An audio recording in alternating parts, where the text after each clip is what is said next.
નમસ્કાર વિદ્યાર્થી મિત્રો, તાવ્યા ઓનલાઈન ટીચિંગ એટલે કે TOT માં તમારું હાર્દિક સ્વાગત છે. વિદ્યાર્થી મિત્રો, આજના જે પ્રશ્ન છે એ થોડોક ડિફરન્ટ છે અને વિદ્યાર્થી મિત્રો જે નરી આંખે નથી જોઈ શકાતું એ વસ્તુનો આપણે અભ્યાસ કરવાનો છે. એટલે કે ઇલેક્ટ્રોન છે, એની કક્ષકો છે, એનો બધાનો અભ્યાસ કરવાનો છે. સર, પ્રશ્ન કયો છે? તો વિદ્યાર્થી મિત્રો, પ્રશ્નનું નામ છે પરમાણુનો ક્વોન્ટમ યાંત્રિક નમૂનો. કયો છે વિદ્યાર્થી મિત્રો? પરમાણુનો ક્વોન્ટમ યાંત્રિક નમૂનો. વિદ્યાર્થી મિત્રો, F બરાબર ma. તમને ખબર જ છે કે આ ન્યૂટનના ગતિનો નિયમ છે. વિદ્યાર્થી મિત્રો, ન્યૂટનના ગતિના નિયમના આધારે આપણે સફળતાપૂર્વક જે મોટા કદના કણો છે વિદ્યાર્થી મિત્રો, એનું દાખલા તરીકે વાત કરીએ તો પથ્થરનું પડવું, ગ્રહોનું કક્ષામાં ફરવું વગેરે વર્ણન કરી શકીએ છીએ. પરંતુ વિદ્યાર્થી મિત્રો, આ નિયમ સૂક્ષ્મદર્શીય પદાર્થ જેવા કે ઇલેક્ટ્રોન, પરમાણુ, અણુ વગેરે માટે નિષ્ફળ નીવડે છે. તેની માટે વિદ્યાર્થી મિત્રો અલગ જ તે ક્વોન્ટમ યંત્ર શાસ્ત્ર નામની વિજ્ઞાનની શાખા વિકસાવવામાં આવી છે.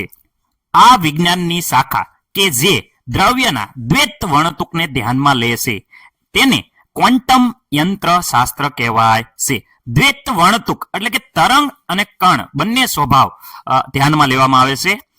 ક્વોન્ટમ યંત્ર શાસ્ત્ર એ સૈદ્ધાંતિક વિજ્ઞાન છે અને તે સૂક્ષ્મદર્શીય પદાર્થ જેમ કે કણ તરીકે અને તરંગ તરીકે અવલોકિત કરી શકાય તેવા ગુણધર્મનો અભ્યાસ કરે છે.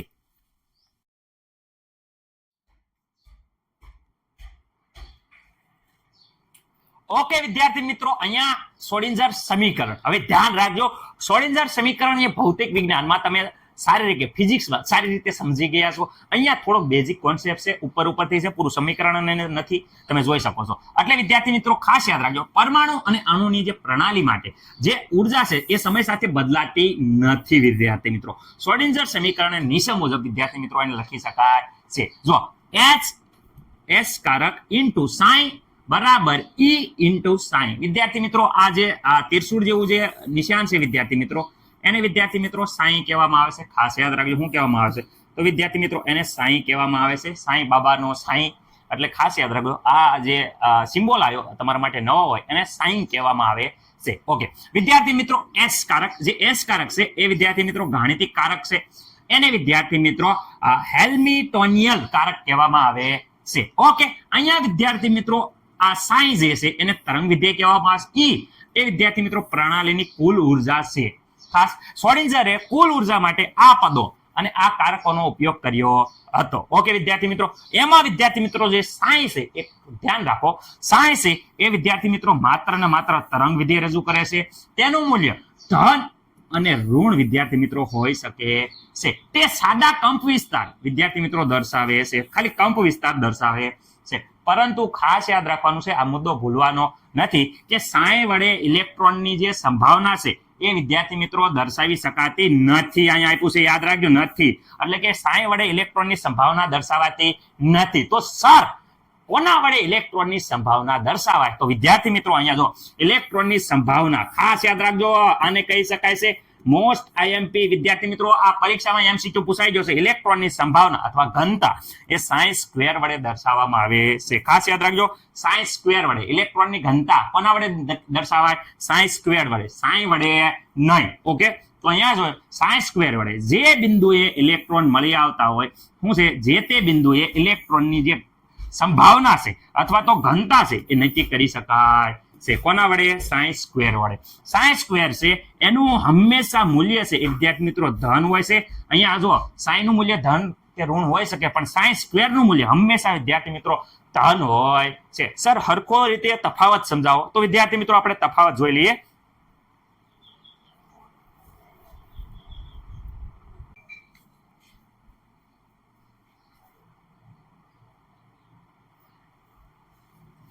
ઓકે વિદ્યાર્થી મિત્રો, અહીંયા જોઈ શકો છો મોસ્ટ ટાઈમથી પ્રશ્ન છે સાઈ અને સાઈ સ્ક્વેર.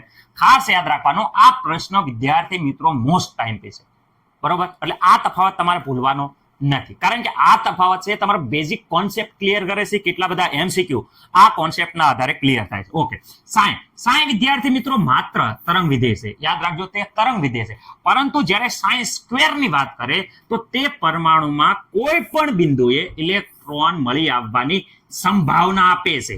કોઈ પણ બિંદુએ ઇલેક્ટ્રોન મળી આવવાની સંભાવના એ સાઈ સ્ક્વેર આપે છે. ઓકે, આ સાઈ છે એનો કોઈ પણ ભૌતિક અર્થ નથી વિદ્યાર્થી મિત્રો, જ્યારે આનો ભૌતિક અર્થ છે કોનો? સાઈ સ્ક્વેર નો. ઓકે વિદ્યાર્થી મિત્રો, આ માત્ર ઇલેક્ટ્રોનને નિર્દેશોનું સાદું ગાણિતિક વિધેય છે. ખાસ યાદ રાખજો, સાદું ગાણિતિક વિધેય છે.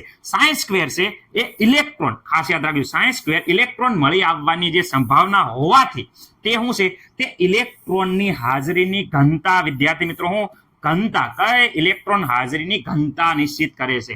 આ સાદું ગાણિતિક વિધેય છે, જ્યારે આ ઇલેક્ટ્રોનની હાજરીની ઘનતા નિશ્ચિત કરે છે. ઓકે વિદ્યાર્થી મિત્રો, મને નથી લાગતો કોઈને કઈ પ્રોબ્લેમ હોય. ઓકે, આનું મૂલ્ય વિદ્યાર્થી મિત્રો ધન અને ઋણ જોઈ શકો છો, ધન અને ઋણ બંને મૂલ્ય ધરાવે છે. જ્યારે અહીંયા સાઈ સ્ક્વેર ફક્ત ને ફક્ત વિદ્યાર્થી મિત્રો ધન, ઋણ મૂલ્ય હોતું નથી, ફક્ત ને ફક્ત ધન હોય છે. ઓકે વિદ્યાર્થી મિત્રો, અહીંયા તેથી અહીંયા કહી શકીએ સાઈ છે એવું છે કે ભાઈ ઇલેક્ટ્રોનનું ઉર્જાનું સ્તર મળે છે અને ઉર્જાના જે સ્તરો છે એનું ક્વોન્ટીકૃત હોય છે, ઉર્જાના સ્તરોનું ક્વોન્ટીકૃત હોય છે. જ્યારે અહીંયા વાત કરે તેનાથી શું થાય છે? સાઈ સ્ક્વેર થી શું થાય છે? ઇલેક્ટ્રોન વિસ્તારનું સ્થાન મળે છે. શેનું? ઇલેક્ટ્રોન વિસ્તારનું સ્થાન અને વિદ્યાર્થી નક્કી કરી શકાય, અને વિદ્યાર્થી મિત્રો અવકાશમાં નક્કી થઈ અને કક્ષક પણ નક્કી થાય છે. યાદ રાખજો, ઇલેક્ટ્રોનનું સ્થાન, ઇલેક્ટ્રોનની કક્ષક એ વિદ્યાર્થી મિત્રો સાઈ સ્ક્વેર ના મૂલ્ય ઉપર આધારિત હોય છે. આખો આ જે તફાવત છે એ મોસ્ટ ટાઈમ પીસ છે, એટલે વિદ્યાર્થી મિત્રો ખાસ લખજો, વ્યવસ્થિત રીતે 1-2 વાર લખી અને પ્રેક્ટિસ કરવાની છે. ઓકે.